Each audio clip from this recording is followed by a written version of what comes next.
So, another day close to Hyrox, and let's talk about the very last station, the one that everybody looks forward to, almost as much as the burpees. It's the wall balls.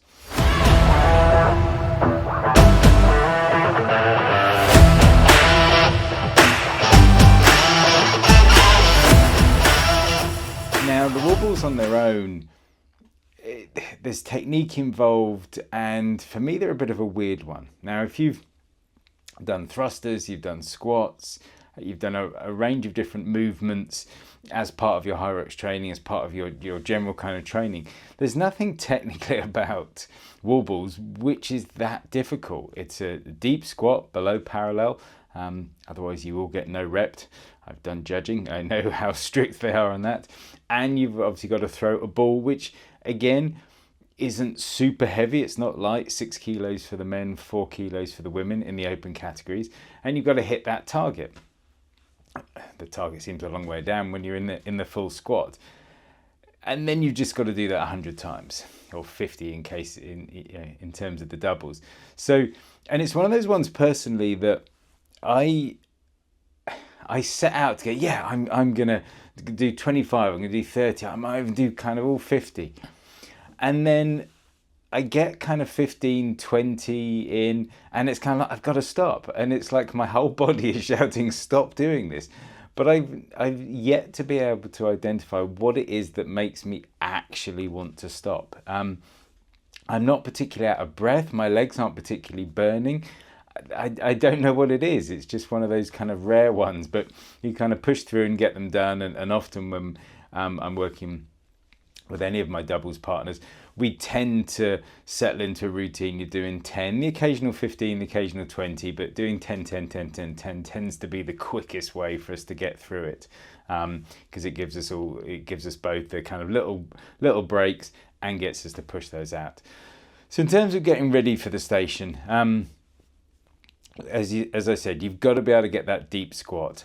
If you're worried about the squat depth, and again, this is what will happen on the day as well, is you can ask for a box, or the judge will give you a box if they don't think you're going kind of deep enough. Beware though, they only have a few boxes, or at least when I was judging. And if you ask for a box or you need a box because you're not getting regularly low enough and they're no repping you, they will get another wall ball. Now, when you're doing your own practice, if you're doing your own practice wall ball, that's quite low, and it's lower than the box. So practice, practice, practice. In the same way as some of the other ones I say, practice heavy and long, practice your wall balls with that depth. Make sure you're getting that squat depth, because the last thing you want after having run 8 kilometers, after having done 7 stations, and the last thing the judge wants to say is no rep. They're going to be sitting there with a counter, counting for you, so you don't even have to worry about counting. But if they have to go no rep, it just zaps your energy. I've seen people come in quite, fast off the runs and looking quite good, and then hit some of those no reps, and you just see the energy go. So don't let that be what catches you out on the day. So make sure you're regularly practicing. Make sure you're getting someone, if necessary, to check your depth for you, because it's easier than doing it yourself. So get that depth right. That's one of the key things. The other thing is hitting the target. If you're a man and you hit the bottom target, it's a no rep. If you go over the target, it's a no rep. For a woman, if you hit the top target, it's a no rep. You have to hit your target. So it's that accuracy as well, and that depth of squat, and that's what they're looking for. So in terms of training for this, obviously squats is a no-brainer. Thrusters is another good one, and obviously the wall balls itself, kind of practicing that. But again, if you've been doing upper body stuff, push-ups, squats, weights and everything else, then, and you've got good upper body strength, then you're going to have the top half of the movement done. If you're doing your squats regularly, lunges, running, sled and everything else, then it is combining both of those together. The one other thing that I think is key, which again I will have talked about multiple times, is doing it when you're fatigued. It's one thing to coming into the gym kind of fresh and doing a bit of a warm up and then sitting down and doing a load of wall balls. It's another thing doing it after 7K, after doing an hour plus session. And that's where they really kind of count. Now, when you're getting used to wall balls, do them fresh. Get the technique, get used to the movement, used to all the kind of the stages of it. Then start throwing in the compromised ones to really kind of push yourself and understand what it's going to feel like to do those at the end of the Hyrox race, that very last station. Now, a couple of key things, and you'll see people kind of do this on the day. And again, it's about finding your rhythm. Find your space away from the target, because it's very important. If you're too close, what tends to happen is you'll often throw the ball straight up and it will come straight back down, and you won't actually kind of hit the target. Equally, if you're too close, you might throw it up, hit the target, and it's almost then coming behind you and you're having to reach back to catch it. The same is true if you stand too far away. Again, you're having to push so much force forwards then, and again, if you don't get enough force, the ball will hit the target and it will come straight down, and then you're suddenly leaning forward to catch it.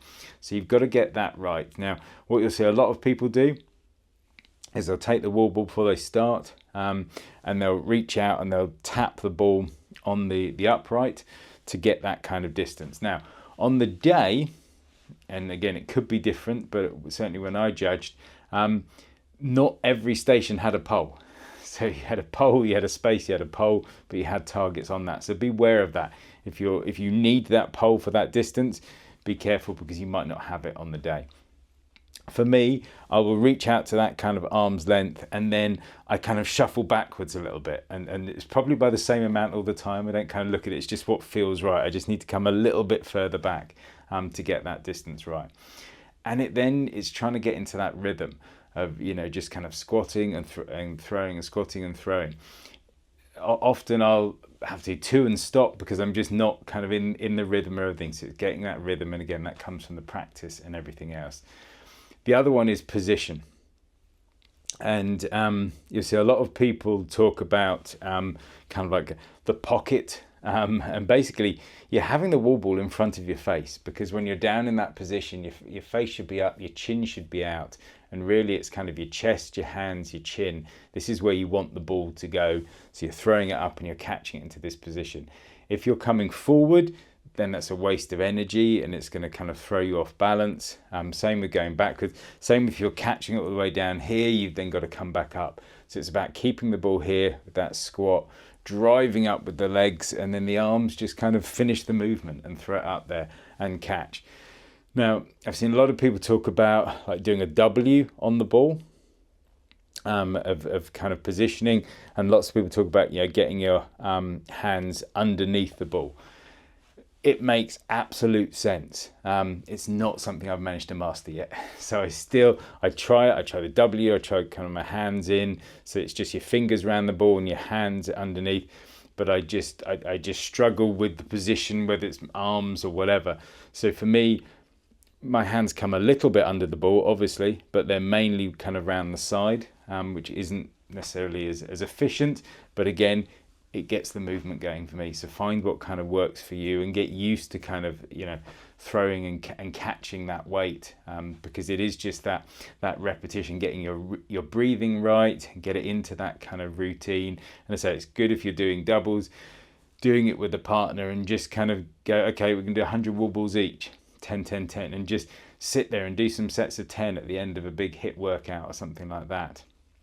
Bit of a buyout to get out of the gym. You got to do 100 wall balls. So again, it's just one of those ones I think your overall strength that you're doing for the rest of the whole race will put you in good stead for wall balls. But I think it's one of the, to me, it's one, all of the, as I've talked through all of these, they all have their little techniques. They all have their little bits where you can get those kind of little improvements. I think to a degree, on a lot of them, anyone can jump on a rower and row. Anyone can grab the handles on a ski and ski with the sled, the push and the pull. Most of the events, you need a little bit, but they are kind of like common movements. There's nothing kind of special. Wall balls is to me the only one that you need to have a little bit of technical, because it combines a couple of things and it's not particularly natural. Okay, sandbag lunging isn't a natural, but we're used to stepping on one leg. We're used to maybe stepping up a big step, and that's like a kind of lunge. We might be carrying some shopping, so we do something similar. Okay, burpees, no one does burpees just for fun in every day, but again, it's a press up and a jump. It's not, they're more kind of everyday things, you know. With the wall balls, doing that lunge in that goblet squat position with a weight, and then basically going back up and throwing that weight and catching it, it feels like it's a little bit more kind of technical. Not that any of them are really technical, but it's the one that you need to practice that specific movement, in my opinion. So yeah, wall balls. And remember that the very last bit of wall balls, when you're getting to the end, whether you're singles, doubles, relay, and the judge is counting you down, and they'll typically go 10 and 9, and because we're, you know, as a judge, we're as excited to get you know, through those wall balls, because we know, and when you're doing it, that the finish line is just meters away, and that's the very, very last bit. It's not a technical station, but when you drop that wall ball, do not drop to the ground, do not kind of stop. That's when you want the explosive last bit of energy. Grab your partner's hand if you're a partner or not, and just give it everything to get across that line as quickly as possible, because it's that last 10-15 seconds, you know, that could make a difference between a personal best or whatever. So yeah, when they say go and that's the last one, whatever they kind of shout at you, you know, make it very clear when you've hit 100, go. Don't stop, don't take a breather, just throw it everything you've got to get across that line, because that's the last little bit of running and the last thing you've got to do. Now again, depending on where you've come in, that can actually be quite a long run. I think when I was judging, there was 25, a bank of, I think it was 25 wall ball stations. So if you've come in and all the others are busy and you're doing your wall balls at the end, you've then got to run down the entire end. You could be at the other end, in which case you're almost in touching distance of the finish line. But yeah, that's the very last bit after wall balls, and then you're done. Your Hyrox is kind of finished. You can see your time, and all your hard work has paid off, and hopefully you've got a good time from it. So the wall balls are painful, but they are that kind of, it's just a case of pushing on through and getting that done. So hope that's been useful, and I'm going to be talking about the big one. I've done all the stations, but it's actually the biggest part of the Hyrox race, which is kind of a station on its own times 8, which is the running. So that's what I'll be talking about next. See you next time. Bye for now.